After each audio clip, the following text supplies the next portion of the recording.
Do you remember me? Deputy Henry was actually my school resource officer as a student at Choctawhatchee High School. But that's not why we are presenting him our Smiles Behind the Shield Award. Deputy Henry's impact goes far beyond my years in high school. Just the simple fact that you feel like you can change the lives of kids all around, and it makes me want to continue to do this.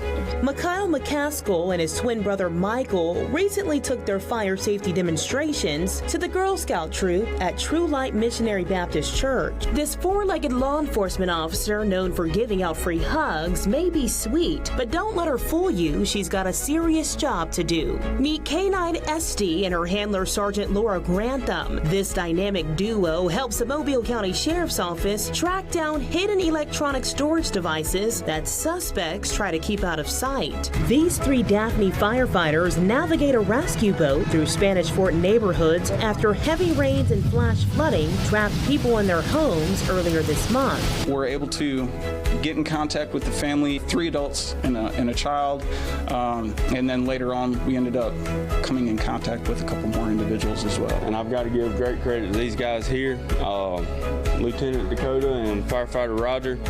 They went inside, and from the time we went on scene to the time they pulled her out was under 4 minutes.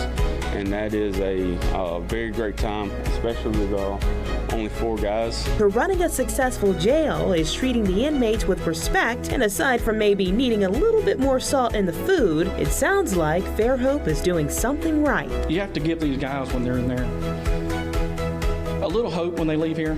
I had somebody pass away, and it just inspired me to want to take care of people. I've just been through a lot, and I just know how it is to need somebody, and I'd like to be that person. I wanted to come back and motivate some more people to do better. We mess up, but I tell them all the time, it's like a footnote in the sand. Once the water come up, we're going to wash it away, and we can always restart. That's exactly what he did, and now his colleagues say the mentorship he offers is invaluable. 25-year-old Garrett White is a fire medic with Gulf Shores Fire Rescue, but his passion for public safety started at a much younger age. I started out in Orange Beach, the lifeguard program over there. Started at 18, the summer right out of high school, and quickly fell in love with it. Hi, how are you? You must be Mr. Tim Anderson. A group of folks from Mississippi were stranded along Highway 45 back in September because of a bad transmission. They emailed the sheriff's office to share how Sergeant Tim Anderson stepped in to help them on that hot afternoon. Wheeler's commitment to helping people started long before that. I've been doing it with Cops for Kids for the last 8 years. That is my payment. It's not about the money. It's not about the fame. It's about making those kids happy. Our way of giving back to him is presenting Officer Wheeler with our Smiles Behind the Shield Award.